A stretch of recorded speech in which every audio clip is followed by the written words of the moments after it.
So hi, I'm Kimberly Dalton. I am with the Natural Resource Conservation Service as a soil conservationist up in the Hackettstown Service Center, which is in northern New Jersey. And I am also the organic champion for New Jersey NRCS.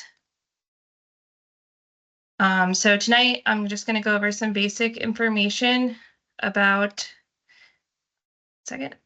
our programs and about NRCS and what we can offer for you as a producer and landowner. So who is NRCS? NRCS translates to Natural Resource Conservation Service. We are part of the environmental arm of the United States Department of Agriculture. We used to be called the Soil Conservation Service, and it came out of the Dust Bowl in the mid-1900s.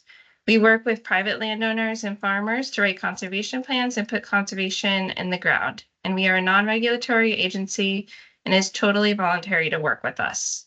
Our agency covers every county in the United States, and we have a good diverse staff from planners, wildlife specialists, soil scientists, agronomists, engineers, foresters, and many others. So here you can see this where we came from. You know, everyone knows the Dust Bowl pictures and all these topsoil eroding away. Since this time, NRCS has kept a commitment to protecting and conserving soil and other natural resources on America's private lands. So what do we offer? We offer technical and also financial assistance. Our financial assistance is funded by the Farm Bill, and it is a cost share program. We work with you to mitigate environmental problems and address the resource concerns, which you see on the left here are soil, water, air, plants, animals, human, and energy.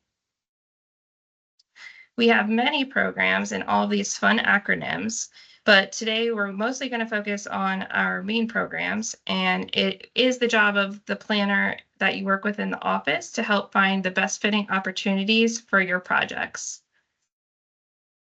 So this is our biggest program, the Environmental Quality Incentive Program, also known as EQIP, is the most largely funded program that we work with. It offers technical and financial assistance through a conservation plan.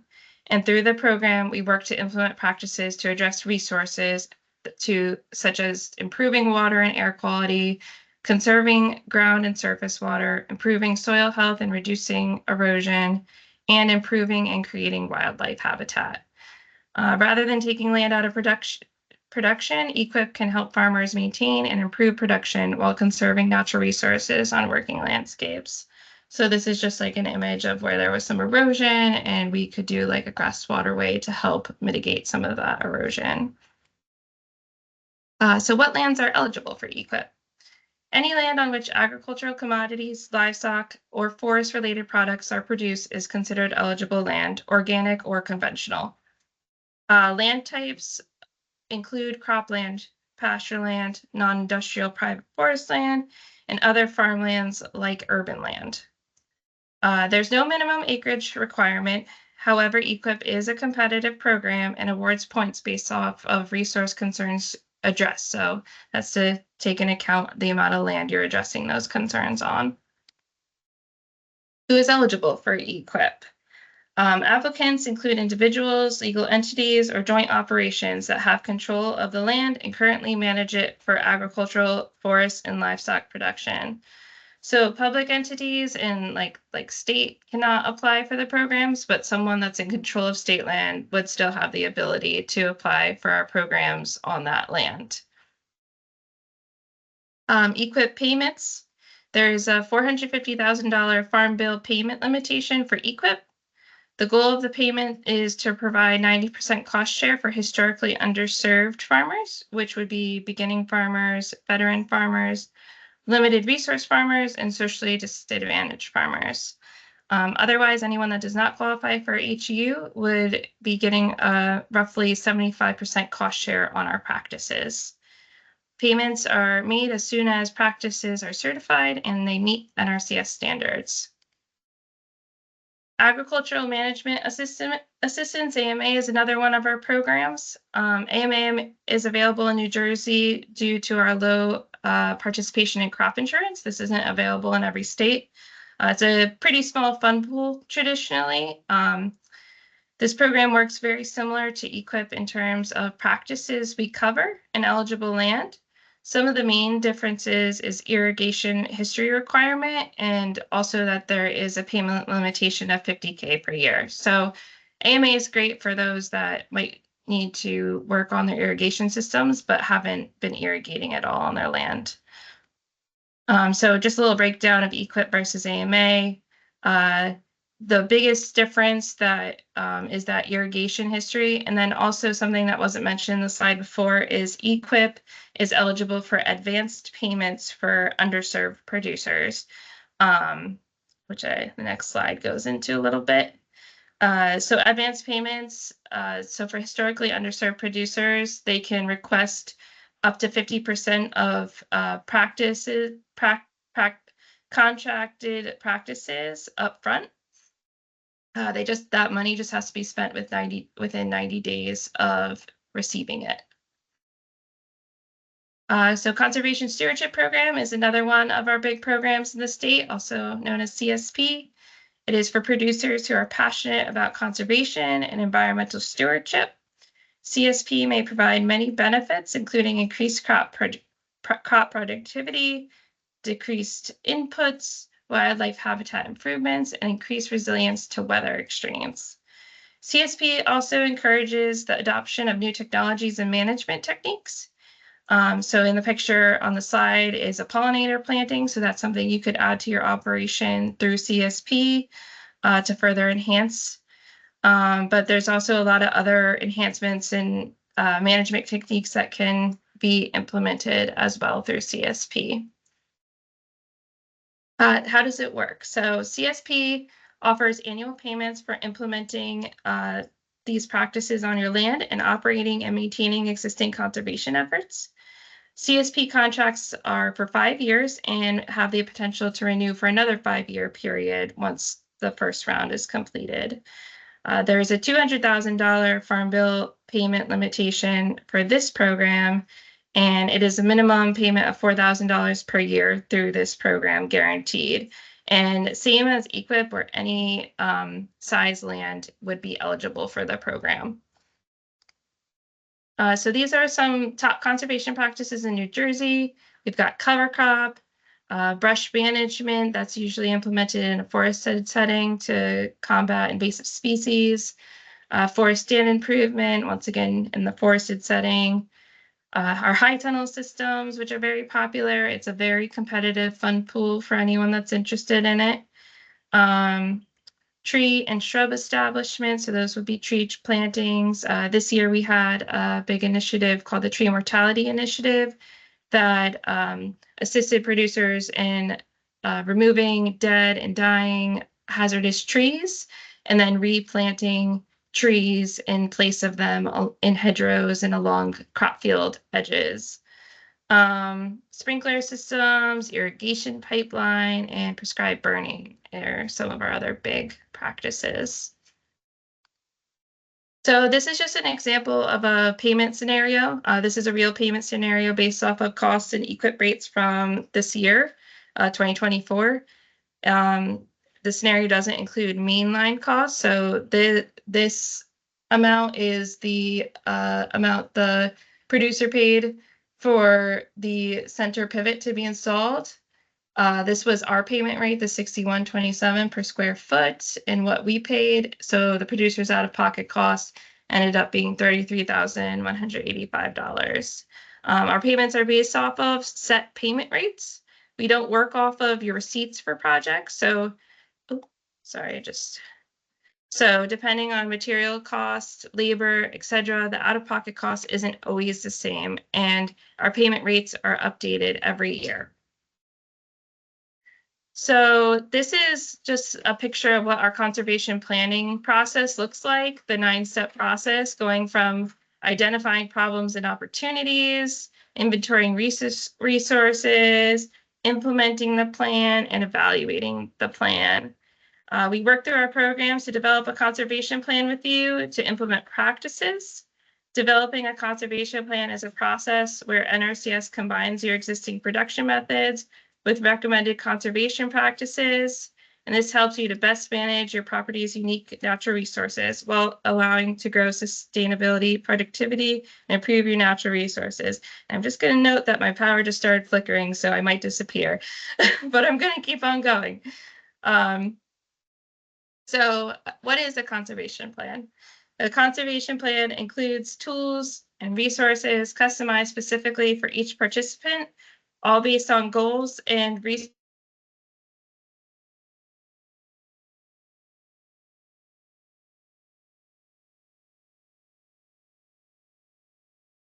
And I think we're losing Kimmy, just like she says. So I'm gonna give her, about a minute to see if she comes back. If not, then we can just jump to the next person and she can finish her presentation if she comes back. Hopefully she does. But while she comes back, I can take this slide since I know pretty much what she's talking about. So these are some of the documents that a conservation plan includes when the conservation planner is working with the landowner. Of course, we always add, and do a lot of background work, which that's why we use a lot of aerial photos and a lot of GIS data layers. Just look at the layout of the farm, and then just look a little bit at the history of the farm, since we use that a lot for our planning process.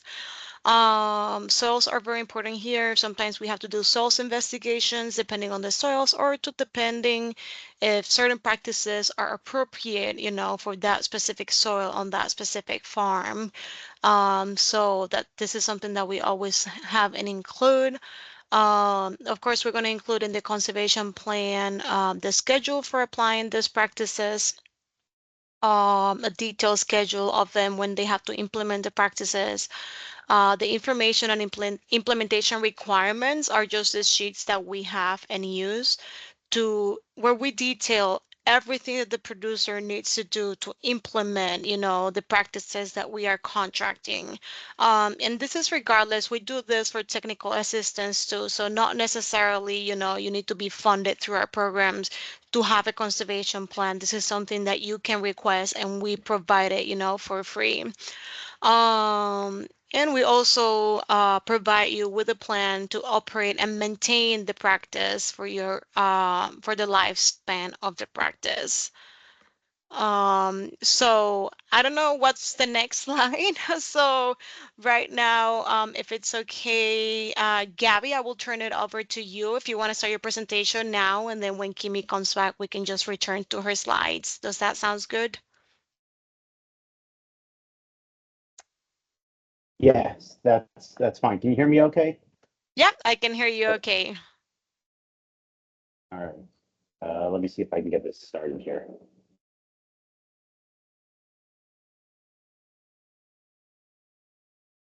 And I think you should be able to share your screen still. Hey, Ty, I came back for now. My power came back on. Sounds like there's a tornado outside, though. So do you want me to continue, or how do you want to do this?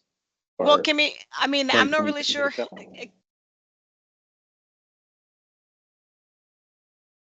Yep, I've I never can see your screen. shared a presentation before. All right. So my name is Gabby Grunstein. I'm with the USDA Farm Service Agency, sister agency to NRCS. The county executive director that covers Middlesex, Mercer, and Monmouth County, and I'm also the state communication coordinator. I'm filling in for Morgan DeBoe, who is our organic champion, who unfortunately could not make it tonight. Let's see. All right, so I'm going to go through some programs. I'll try to be quick, but not too quick that that you won't understand what I'm talking about. But I'll try not to go into nauseating detail. So one of our programs, or some of our programs that we're doing now, are revenue-based programs. And the one that we currently have running is called the Emergency Relief Program, ERP, for 2022. There are two tracks to this program. The one that really is currently available is track 2, and that provides producers who had suffered a qualifying disaster event in 2022 calendar year, the opportunity to potentially receive financial assistance.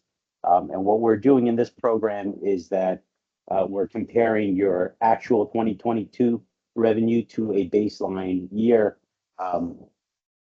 Generally speaking, the baseline year is 2018 or 2019.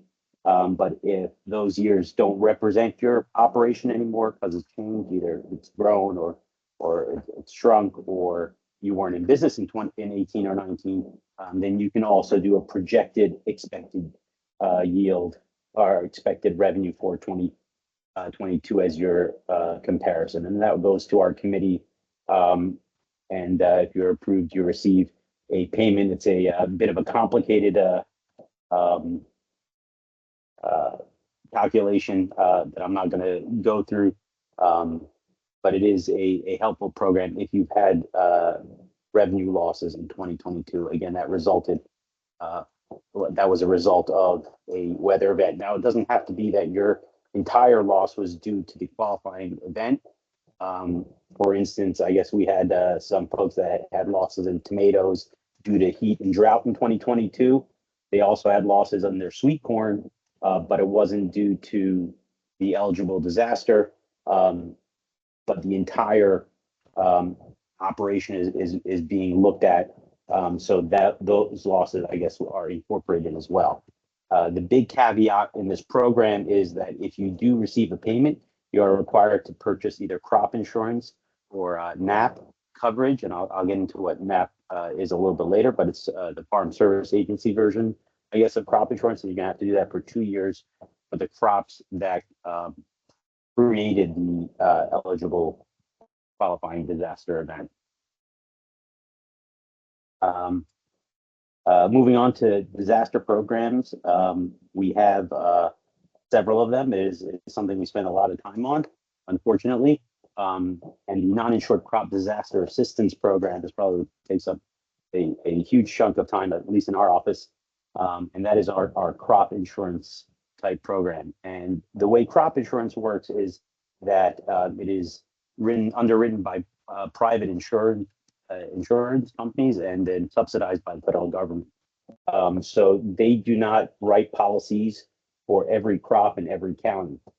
So if there is a crop that does not have crop insurance available in a county, then NAP coverage is available for that crop. There are also some other crop insurance products now called whole farm revenue or micro farm revenue, which looks at your entire operation and not crop by crop. And those are generally available in every county as well, if that's something somebody's interested in. Here are some of the eligible causes of loss: freeze, hail, excessive moisture, hurricanes, floods, drought, although drought has very specific requirements as far as number of weeks on the drought monitor. Just because it's a drought doesn't necessarily mean it's a qualifying drought. And the important thing is it has to happen during the coverage period, and you have to have coverage in advance of the event. Now, for the basic coverage for NAP is catastrophic coverage, and that is covering yield losses greater than 50%, and it at a 55% of the average market price, which is a price that we set annually by crop. And then if you wanted to purchase buy-up coverage to increase that, the level of when a payment would kick in, then you can purchase additional coverage up to 65%, meaning that after a 35% loss, you would payments would kick in, and that also raises the market price to 100%. If you have buy-up coverage, you also request direct market pricing, which is an additional 35. I think it's a 35% bump in the average market price. Now, the service fee for catastrophic coverage, and this is by county, by crop, is $325 per crop. But once you go over 3 crops, it's all inclusive. So you wouldn't pay more than $825 per producer per county per year. And if you're a multi-county producer, that would be your max payment will be $1,950. If you wanted to do buy-up, that is a calculated premium price based on the crop, the acreage, the yield, the coverage level you choose, the price of the crop, and it's 5.25% of that. And you can get the top level of coverage for all your crops and all your acreage at $15,750. If you are a socially disadvantaged, limited resource, veteran, or beginning farmer, it's basically the same definition as historically underserved, except I believe we include women in there as well. So women, minorities, limited resource, veteran, beginning farmers. The basic coverage in essence is free, and then the any kind of premium would be 50% off. For organic producers, there is also organic market pricing. You see that gives you a 45% bump on the normal market value. So that would impact both your premium, but it would also impact any potential payment. In order to have NAP coverage, you do have to, generally speaking, purchase the coverage or sign up for the coverage by these deadlines. So for 2024, those deadlines have passed. However, on a case-by-case basis, there is late file coverage available. So reach out to your local office if you are interested in that. If you are a socially disadvantaged farmer and you filled out our CCC 860 form, that automatically gives you NAP coverage from the day you signed it on. So if that's the case and you've already filled out the form, you, in fact, unless you opted out on the form, you already have NAP coverage. We do have other disaster programs. The Tree Assistance Program provides financial assistance to rehabilitate and replace trees, bushes, and vines.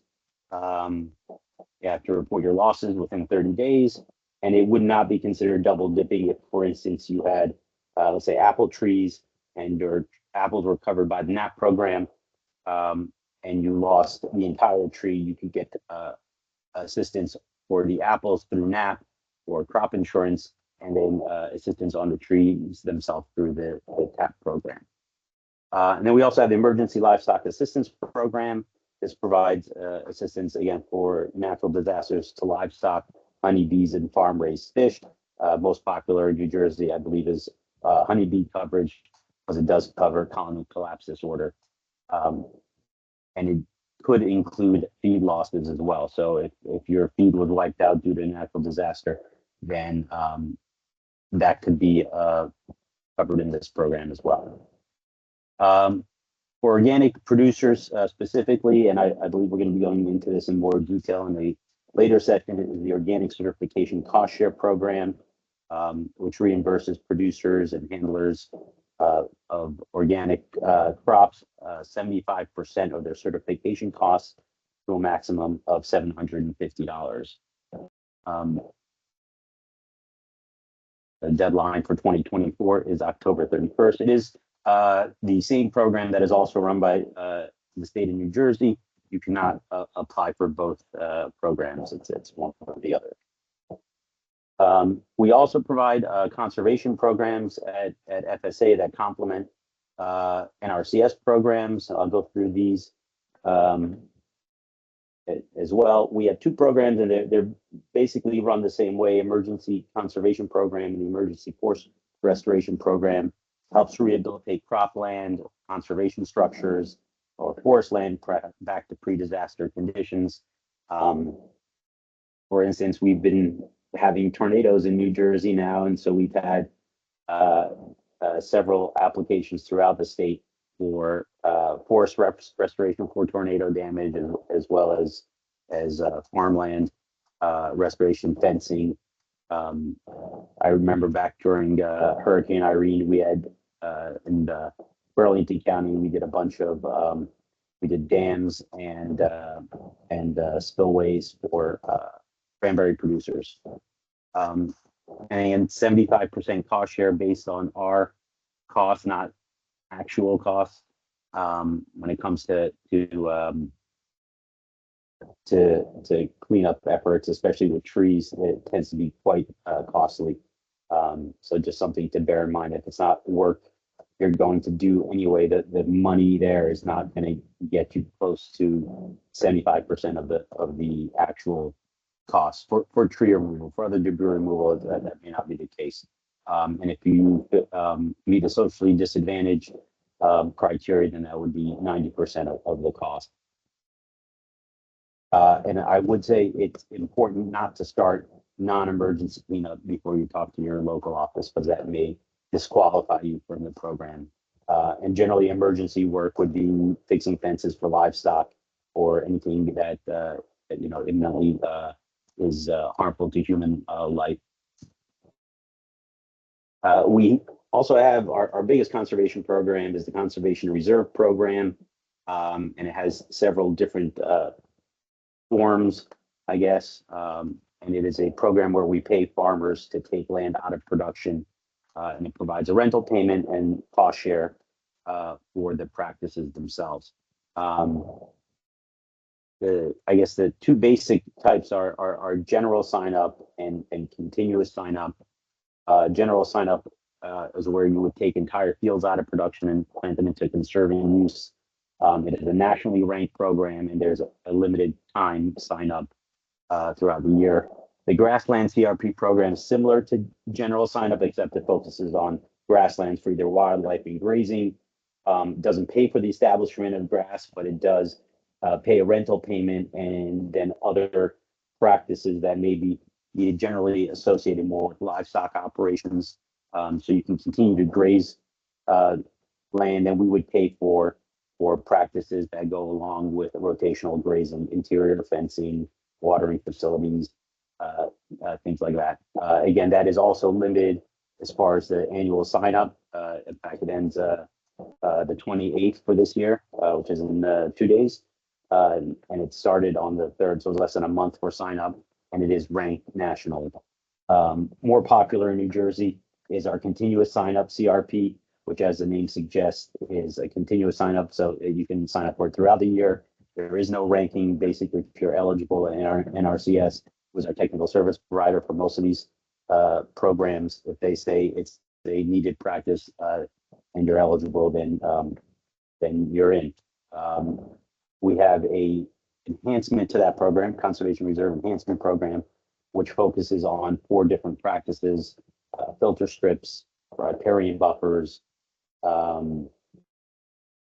grass waterways, and contour buffer strips. And the enhancement there is you get an additional 10% cost share that's kicked in by the state. And generally speaking, it should cover 100% of your costs plus your rental payment. And then a similar program that focuses on wildlife is the state acres for wildlife enhancement. Also, again, which is, it used to be a general sign up, is now a continuous sign up and focused on specific parts of the state and on wildlife habitat.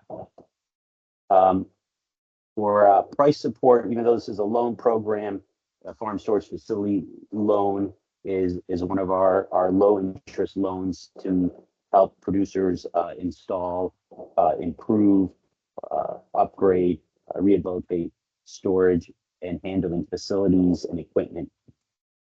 Generally a low interest rate, or definitely lower than what you would find in either our loans or commercially. And they focus on, again, storage facilities, generally speaking. And we've done a lot of grain bins and hay storage, but we also do cold storage. We now do trucks and other mobile equipment, refrigerated trucks or box trucks, flatbed trucks for hay. And then we also do food safety related and packaging equipment and facilities. So if you wanted to build a barn to do your packing line, we could help finance that loans range anywhere between 3 to 12 years. And I guess the downside of the program would be that while you're paying off the loan, the facility is dedicated to whatever it is that the requirement or the need is, and we won't pay for a facility that is greater than your current need, which is a bit of a downside.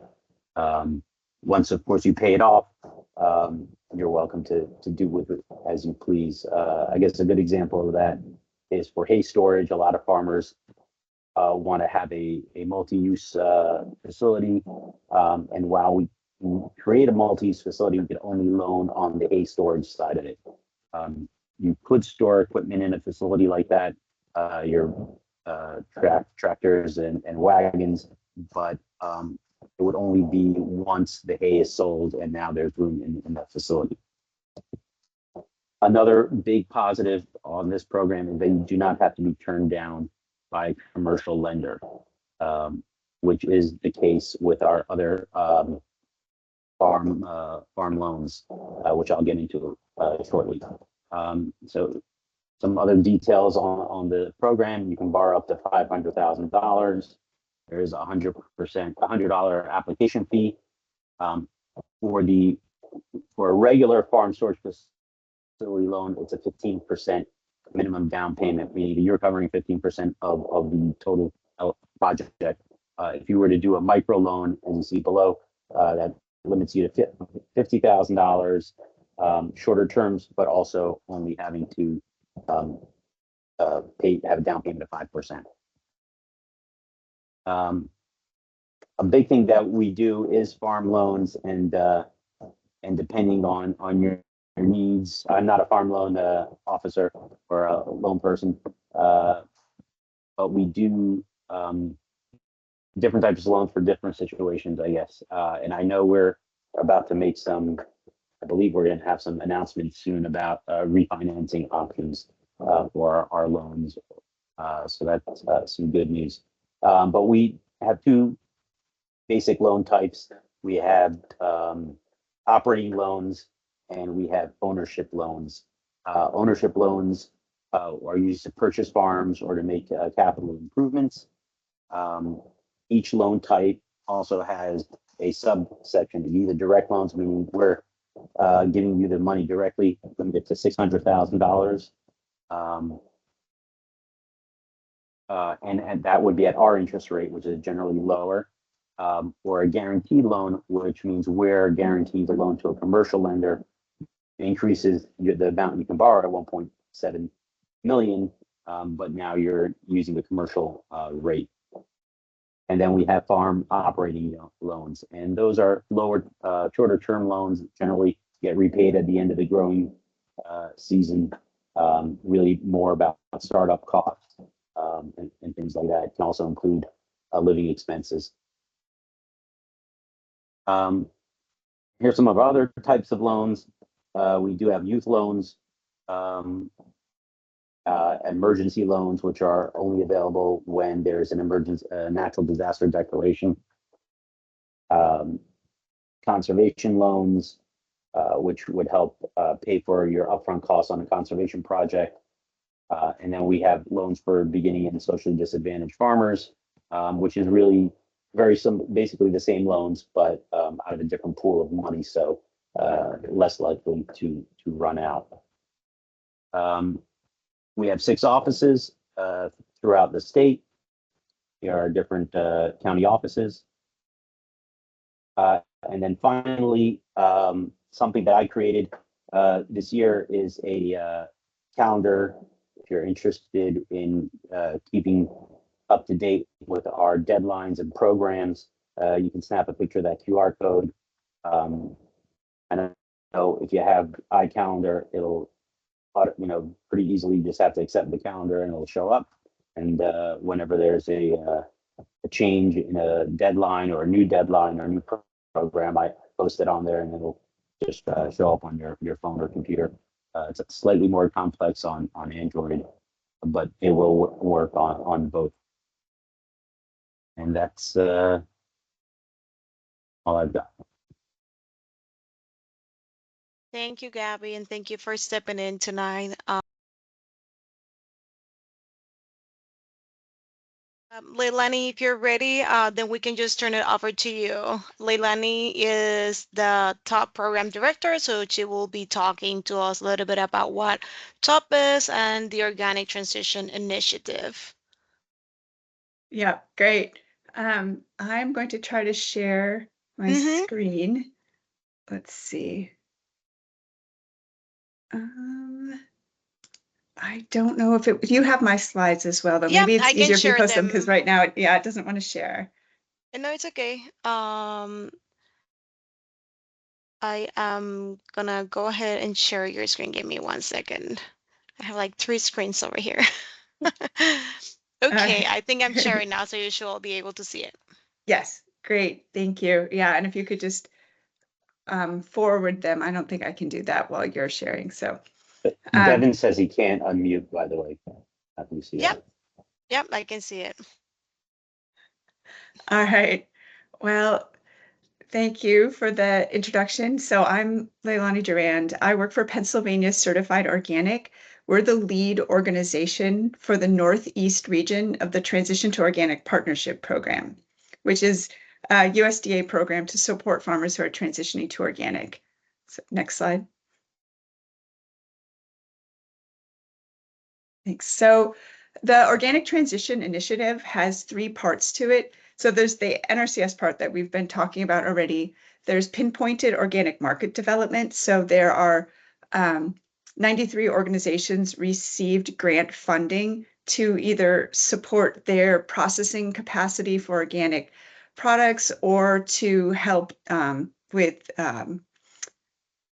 working with farmers to connect them to markets or to work on the value chains for organics. And then the third piece of OTI is TOPP, the Transition to Organic Partnership Program, which is there to support farmers with training and education. Next slide. So TOPP is divided into 6 regions. There's the Northwest, the Southwest, the Plain States, the Midwest, the Southeast, and then the Mid-Atlantic Northeast, which is where we are.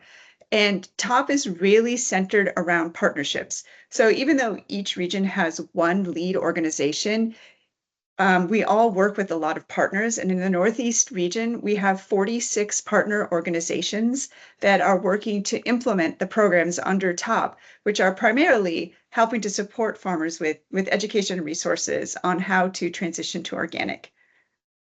Next slide. Thanks. And so the information about TOPP has all been organized in one website. It's organictransition.org. And so all of the information about what we're doing, all of the partner organizations, who the lead organizations are, that's all there on our website. Next slide. So if you go to the website and navigate to the Northeast Mid-Atlantic region, one of the first things you see is the mentorship program. Mentorship is really the flagship of TOPP. It is the program that we are really trying to connect farmers to through our education and outreach, because it's been recognized that for a lot of farmers transitioning to organic, it's a big hurdle, right? It's a new production system. There's new paperwork that you have to do, and that connecting a new transitioning farmer to an experienced organic farmer provides them with a lot of support, and that gives them somebody who can answer questions and help them through the whole process of transition. Transitioning to organic is a 36-month process. So at the start of transition, you begin using organic methods, and you can't use any prohibited substances. And during that 36-month transition period, you're selling your crops as conventional, but you're using all organic production methods. So it can be a financial hit for some farmers. It can also be a big learning curve to learn how to do different types of weed control or use different types of inputs. So the mentorship program is really there to help support the transitioning farmers through this 36-month process. Next slide. Thanks. So if you go to the website, mentorship program, you click on the tab, there is a big orange dot there that says become a mentor. So when you click on that, if you are somebody who is an experienced organic farmer and you're interested in supporting transition farmers, you click on become a mentor and then you fill out an application form that tells us about where your farm is, what it is you're growing, how much experience you have, what type of farmer you would be interested in working with as a mentor. Next slide. So to become a mentor, you need to have at least 3 years of experience with organic production and certification. You don't have to own your own farm. You could be someone who has worked on an organic farm for at least 3 years. You could have been a farm manager on an organic farm, but you do need to have a strong understanding of the organic rules and regulations. And you need to have worked on an organic system plan. That's one of the questions a lot of transitioning producers have, is how do I do my organic system plan? It's really documenting all of the steps along the way that you're taking what you're growing, what your seed source is, what are your inputs, all of that the whole cycle of what you're doing as an organic producer. And so you have to have been through that yourself to be a successful mentor. So that's one of the things. A qualified mentor has a strong understanding of the rules, experience with the challenges and benefits of organic production and certification, so experience with that organic system plan, and then also an interest in sharing knowledge and giving back to the organic community. So after someone applies to be a mentor, we then at PCO will reach out and interview them and make sure that we know what it is their skill set is and what type of farmer there it is that they're interested in working with. And then we put them into our pool of potential mentors. Next slide.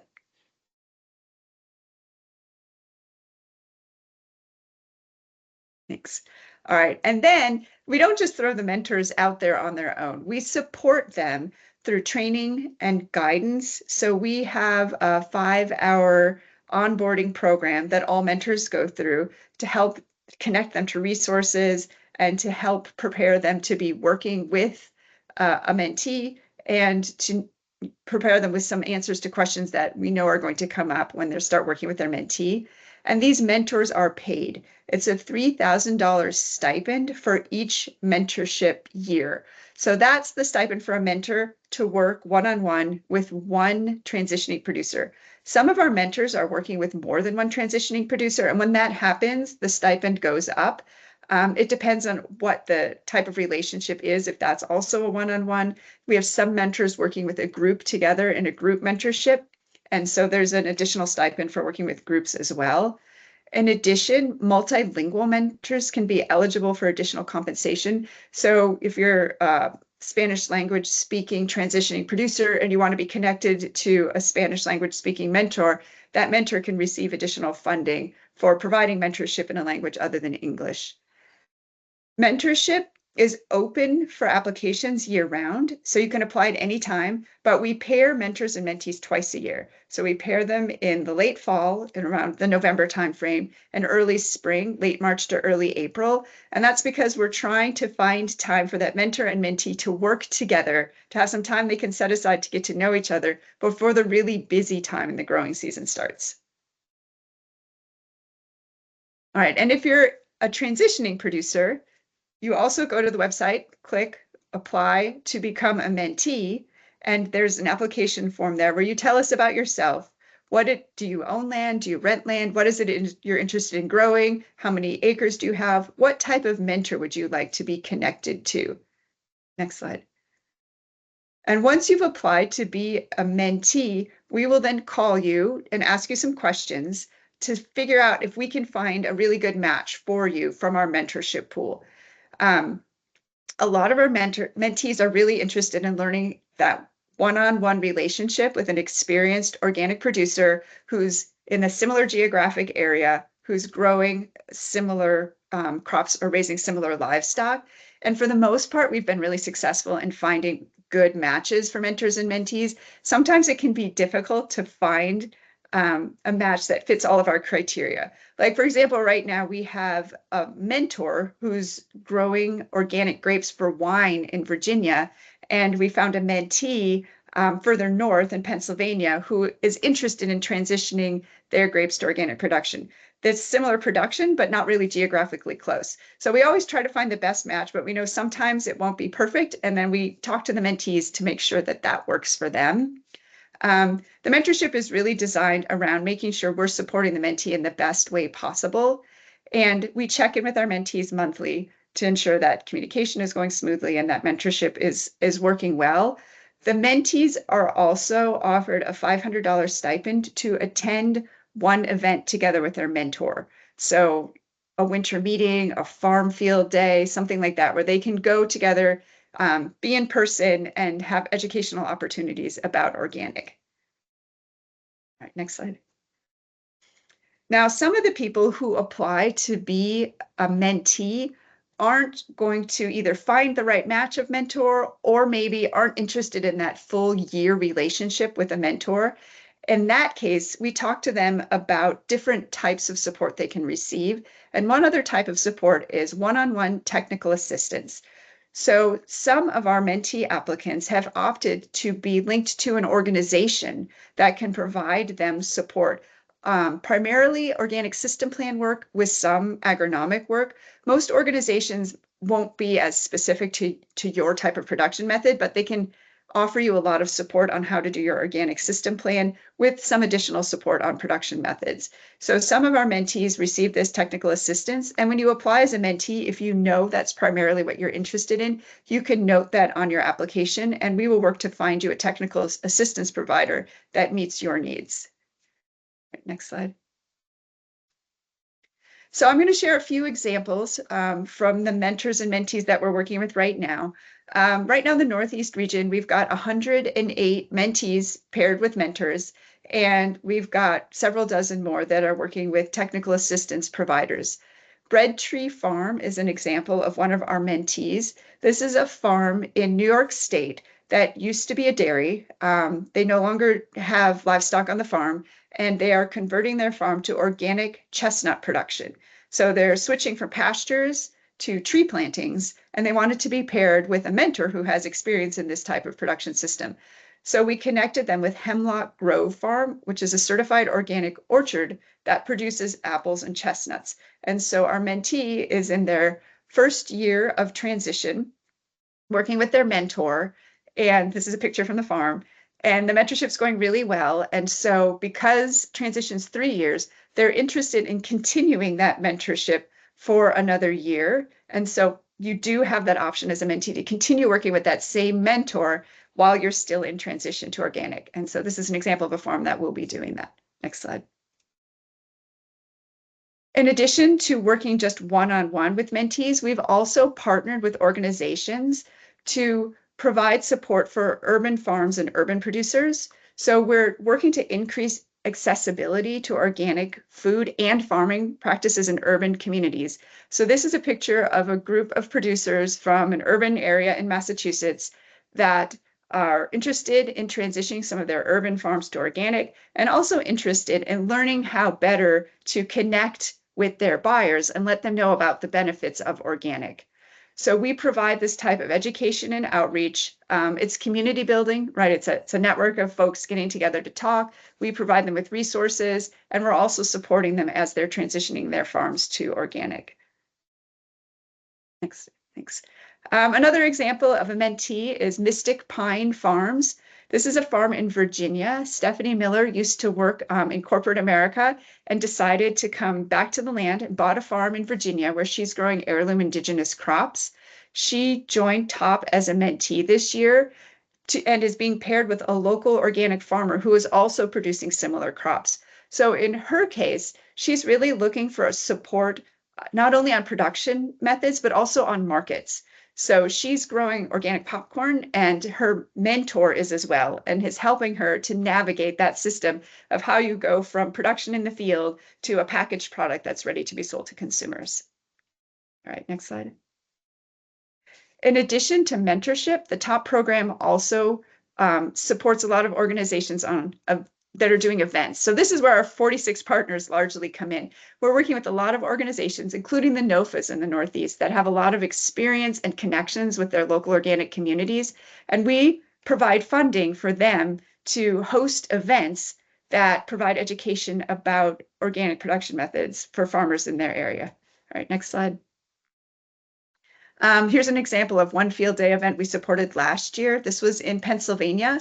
There were learning sessions about organic production at a farm field day. In this case, the Pennsylvania governor came out to talk to the farmers and to learn more about what's happening with organic production in this region. Governor doesn't always show up, but we've had a lot of very successful field day events where you get a small group of farmers who's out there, you know, digging in the dirt, looking at the crops and learning a lot about organic production in the field. All right, next slide. And you can find out about the events on our website. If you go to the website and click on events and then navigate to the Northeast region, this list comes up that shows all the upcoming events. And on each one of them, you can click on it and find how to register for the event or get more information about the event.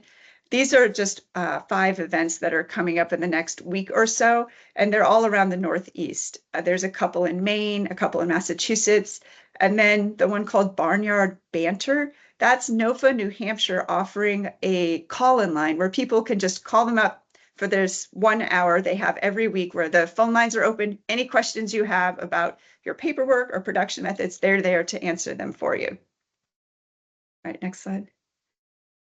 So to sum up, really, the Transition to Organic program offerings and resources are all there to be found on organictransition.org. You can sign up to be a paid mentor or a mentee, to get paired with a producer, or to get technical assistance. You can learn about upcoming events. You can get access to other types of resources about organic production methods. And we also have information there about the other aspects of OTI, like the NRCS piece of OTI. We have information about certification cost share and some links to market information. So that is all I have. Thank you. Thank you, Leilani. That was great. And I do have a question. I'm not really sure if you mentioned it, but do the mentees have to pay to get the services, or is just an application base? Right, the mentees do not pay. It's free for the mentees, whether or not they're paired with a mentor or they're receiving technical assistance. It's always free for the mentees. Awesome. Great. Thank you so much, Eleni, for being here with us tonight. And in our next session, next week, we will discuss more about the Organic Transition Initiative and how NRCS, what's the role that we play into that. So thank you very much for being here tonight. So now we'll turn it over to Devin. If you're able to unmute yourself, you should be able to, and I apologize. It was my bad. Please tell me that you can unmute yourself. Thanks for having this. This is awesome. There's so much action around organic in the country right now. It's really refreshing to see. And I have one question for Leilani. Can you make me a presentation, Leilani? That was amazing. I don't know who made yours or if you made that, but that PowerPoint, that presentation was fantastic. Thanks, Devin. I'll be happy to share it with you. I can send it to you. I can't find it in the shared folder? Come on. Yeah, so I'm totally sorry. I forgot. I got about to 5:45 today out in the field, and I thought, oh no, I should make a presentation for tonight, a visual aid, so it's not just me talking and rambling at y'all. So I can share this very formed presentation if you want, or I can keep things short and just talk about NOFA. What do you think, Tyree? Whatever is most comfortable for you. I mean, this is recorded and this will be shared on our YouTube, so people need to go back and listen to you, they can do that. So whatever you feel comfortable with. Okay, honestly, I don't even know how to share on Teams. Let me see. Yeah, I don't even know how to share my screen, so I'll just keep on rocking. Sorry. No, it's all good. It's all good. So good evening, everyone. I feel like we all know each other for the most part. My name's Devin Cornea, currently the Executive Director of the Northeast Organic Farming Association of New Jersey. So we support organic food and agriculture and food systems in New Jersey through education, technical assistance, and policy action and advocacy, which I feel like that doesn't even really summarize it all. We're trying to do a little bit of everything, which is fun, daunting and kind of a problem that I recognize we need to get a little more focused to have a deeper impact. But some quick history for NOFA. The NOFAs themselves were formed in the 70s. 1971, Vermont and New Hampshire, they started the first NOFA chapters, and that was really born out of a almost back to lander kind of movement where, you know, folks wanted to get out of the city back to a greener way to live, and they found themselves producing their own food in the Northeast, and then naturally supporting each other, looking to each other for support, technical assistance, guidance, education, and they started to form these groups, which were the Natural Organic Farming Association, which then became the Northeast when there were more states on board. So 1971 to 1985 was when NOFA New Jersey was first founded. As a sub project within the Watershed Farm. It was actually back then the Stony Brook Millstone Watershed Association. And it wasn't until, I think, 1994, don't quote me on that, I should know, but until then that NOFA New Jersey itself became its own 501c3. So technically, we're coming up on our 40th anniversary. When it comes to organic certification, we initiated our state's organic certification program in 1990 and handled that in partnership with the Department of Ag then until 2007 when we handed that over to the department and decided instead to focus more on engagement, education, technical assistance, and supporting that community of organic farmers. You know, back then there weren't as many, so a small nonprofit like NOFA could handle, 30, 40 certifications. Now, if we're looking at today, there are, I think, well over 500 individual businesses in the Organic Integrity Database that are located in New Jersey. There's about 100 for, real farms, and then about 400 to 450 for handlers, which is pretty wild. And really looking at the numbers, we have a lot of farms that are organic not certified. So in the context of TOPP, we have a lot of opportunity, and I'll talk about TOPP in just a minute. So what we do, we said education, technical assistance, and policy advocacy. Those are three big headers that we try and work through. Education takes many different forms, and we try and have as much fun as we can, almost Trojan horse people, through having fun to learn more about everything that we do and how we want people to be engaged with the world around them. So we offer, workshops, farm tours, webinars like this, our annual winter conference every January, and we've started to focus on producer-driven special events. So we have Festtomato, where we, source a lot of tomatoes and promote tomato-based products. That's because we're from Jersey and we need to promote Jersey products and Jersey tomato. It's in our logo. It's our state's most popular fruit, maybe besides blueberry.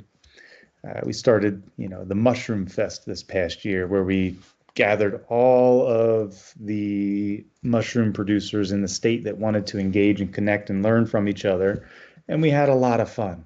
So we try and have fun first, make sure that we're educating and engaging and connecting our producer community in the process. Each year we offer a variety of educational courses like Exploring the Small Farm Dream, Road to Certification when we can, which helps producers navigate and understand the certification process. And in the past, we had offered Tilling the Soil of Opportunity, but there aren't that many individuals around that have the capacity, experience, and knowledge that can teach some of these courses, which I'll get to that lack of technical assistance providers or technical service providers in a few moments. But speaking of technical assistance, we offer a lot of technical assistance, and I need to do a better job of quantifying it, because every day our inboxes, our phones are ringing. We're filled with inquiries about technical assistance and how we can support farmers and our general community in a variety of ways. So connecting them with resources, from hands-on meetings in the field to talk about breaking up pest and disease cycles and working on better crop rotations, or it runs the gamut from what folks are reaching out to us to provide assistance on. We recently started digging into grant writing support. with the glut of funding that is out there that farmers don't have the capacity or the knowledge and experience to access. And we're also making many motions towards value-added processing. So, we're shifting gears a little bit to focus on market access, but really at the end of the day, if we could focus on three things, it's being the community glue, connecting producers with buyers, connecting consumers with farms that can, provide them with the food they're looking for, connecting farmers with the other technical resources they need, and so on and so forth. So that community glue comes first. It's the foundation of NOFA. And since we are a membership-driven organization, our mission is to serve our members and to support all of the good things that we're talking about here tonight. The second principal activity of ours, again, is technical assistance. And really, the policy advocacy is always there. What I would really say is our third activity, if we could only pick three, is that market access and market development. Because, for organic farms, the idea of just starting a CSA and being able to sell all the shares you need to stay afloat is almost a thing of the past, right? You can find subscription services everywhere. There's organic in almost every grocery store now. And our farmers need to innovate and find new market channels. And we're really trying to support them in that. So that policy and advocacy portion, we are constantly advocating for more and more resources for organic and regenerative and sustainable and local food systems in New Jersey. And there's a lot of opportunity right now, specifically to engage with these legislators and these stakeholders. More folks are looking to organic and regenerative and every other, term you can think of, just to try and move our food system in a positive direction, get some more food security for our state. So we take part in that. We have constant engagement with legislators. We're involved in the resolutions process for the Department of Ag and Farm Bureau and whatnot. And we maintain that policy presence as much as we can. Numerous county board of ag meetings. We advocate for our community when they need us to on their behalf, whether it's handling an issue with the DEP or the local tax assessor, or actually kicking up some of these bigger picture items like how do we designate an urban farm as a farm instead of a small garden that gets no right to farm protection. So we stay engaged on a wide variety of things at NOFA New Jersey. I won't even get into the 13 or 14 different grant projects that we have outside of this, except to state that we try to look to our community to support them with their needs first. So we have numerous members of our community who are expressing a desire to work on something specific or a desire to support other producers in certain ways. And we will go ahead and write the grant with the producer. We'll manage that grant. We'll support the producer. They'll be the PI or the principal investigator or the lead on the grant with NOFA's support. So it's really a partnership with the community to provide them with the tools they need to do the work that they do, because they're the experts. We say we're the experts. We try to be the experts, but we can't be the experts on everything. So focusing on organic and certification today.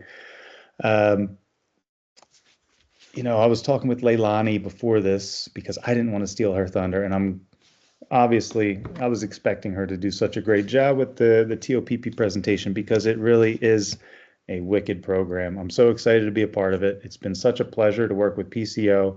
And I got to say, the biggest thing with TOPP for me and for our organization has been seeing the region come together as a community and to really learn from each other, see what others are doing, be forced to cooperate, because the best intentions to cooperate and collaborate often fall by the wayside when you lack capacity as an organization and as an individual. So TOPP is literally changing what the region is doing, and the downstream effect is going to be great, I do believe, at least for the NOFAs and PCO and some of the other folks that we work with. One of the items that I did want to discuss is the technical assistance that we're hearing that most producers need support with that are at least interested or flirting with organic. So we do a lot of outreach, and we go into some areas in Jersey and they see NOFA, Northeast Organic Farming Association, and I've literally heard somebody laugh and say, "Ha, not for me," and keep on walking. And I'm thinking, it could be for you. Do you want to make some money? You know, do you want to access those markets? It could be for you. So the first thing that we need is to redefine exactly what organic can be in New Jersey.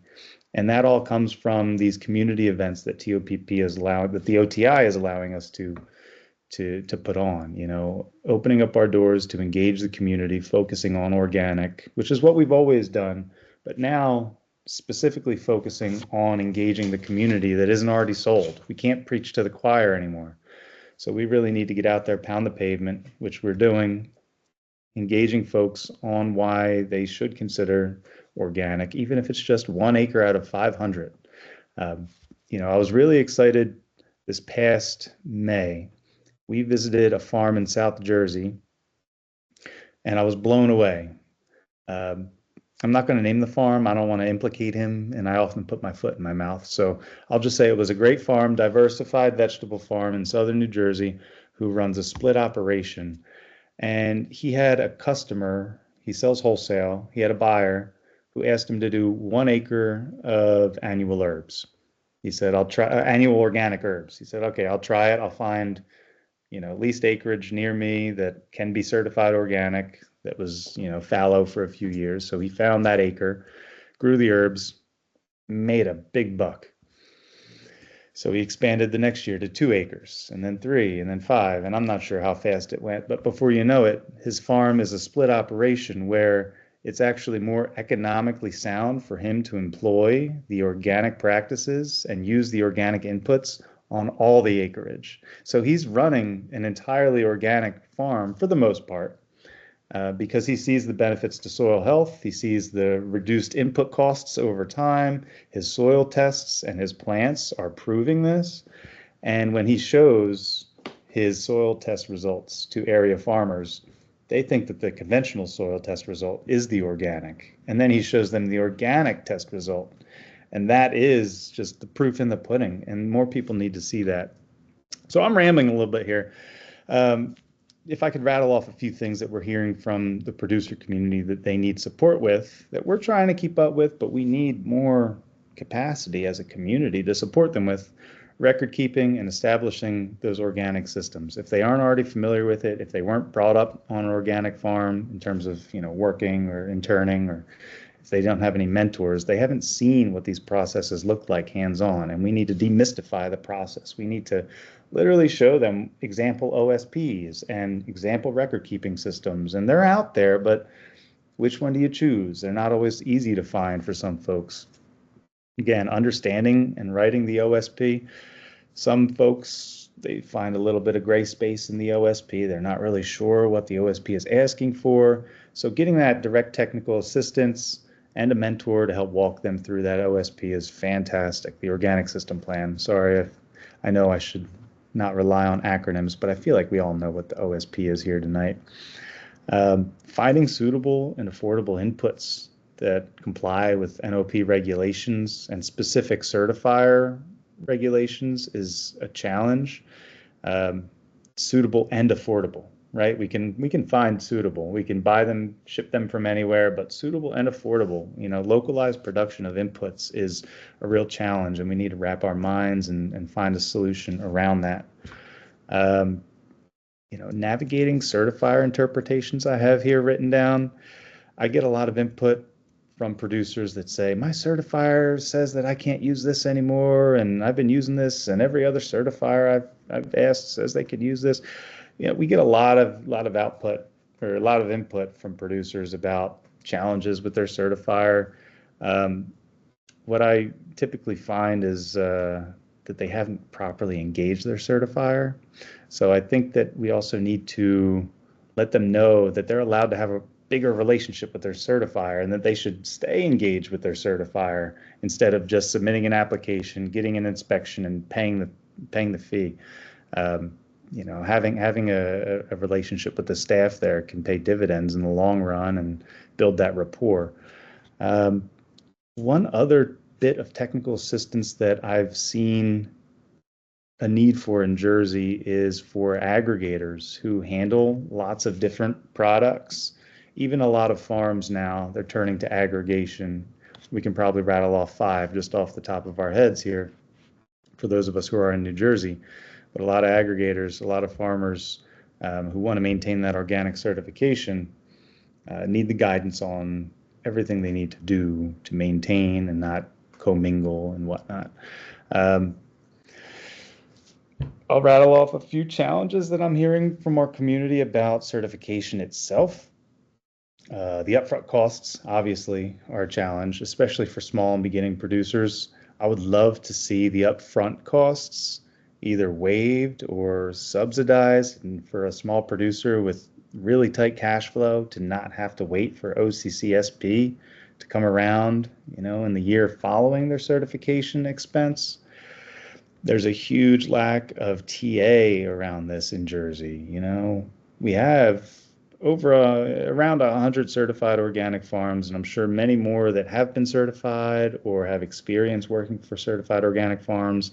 And I love that TOPP is trying to help solve this issue by roping in available TA, technical assistance, throughout the state. But really, when we have folks inquiring about a lot of these issues, we only have so much capacity here on staff, and we can't just can't just pass the hot potato to another state or to partners in this program forever. So we really need to build up our TA capacity for organic production systems here in the state.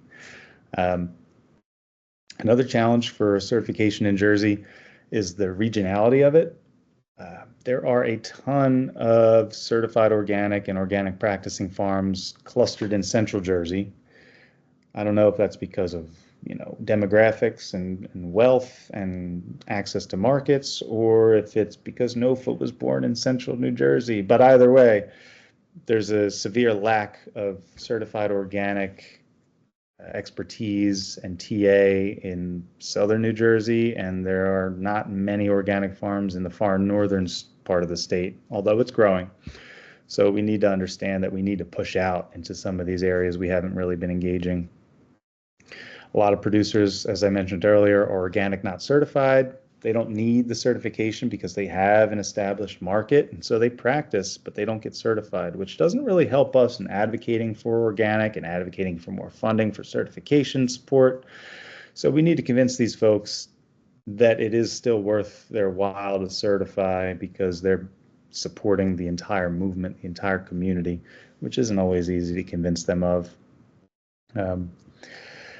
Another challenge that I think more folks are starting to pay attention to is, again, connecting to those larger markets, those at-scale markets. I'll say even empathetic markets that understand what it means to support either smaller producers or transitioning producers or producer collectives. A buyer is a buyer is a buyer, and often they need to race to the bottom to get the best price for their commodity, whether they're buying organic or non-organic. And so we need to create rapport, build relationships with some of these market opportunities, and get them invested in our producers just as much as our producers need to be invested in that market opportunity. So speaking of opportunity, one thing that we're looking forward to in Jersey in the coming year or years or decades is better engagement on some of those commodity groups, right? As I mentioned blueberries earlier, we're a huge blueberry state. Some would say the blueberry capital of the world, even though I think Brazil or Argentina might argue us on that one. But we have total opportunity to engage a lot of these blueberry farms in more regenerative and certified organic production, because they are, from my understanding, right now in a bit of a pinch where their production methods have them considering a change in, I'll just say it that way, considering a change in how they produce their crop. We're really leaning into grains for human consumption, livestock feed, and also seeds for cover crops. Again, inputs that are hard to find and very costly for producers in Jersey, at least to maintain their certification. So if we can create more local economies, There's opportunities for farmers to both, benefit by producing and selling these crops, as well as purchasing these products locally and reducing not only their emissions, but the expenses associated with bringing them into the state. My favorite, most exciting bit is the processing, value-added processing. Tons of processing happens in New Jersey. I mentioned earlier, over 400 handlers and processors certified organic compared to, lowly 100 farms. I'm proud of those 100, but it's a wild disparity. And so there's tons of processing opportunity. There's a whole market there for value-added processed goods that New Jersey could supply in the certified organic market that aren't being supplied. So we're leaning into that. We're trying to do more engagement, more education, and really hold producers' hands when it comes to value-added processing. I just ranted and rambled, and I don't want to put folks to sleep. So I appreciate y'all, listening to everything I just said. We welcome everyone to just be engaged with us. It's a really fun community around NOFA, New Jersey. We don't preach. We don't think didactically. We're all on a spectrum of trying to be better. And if organic can be a part of your journey on better, then we're here to help you.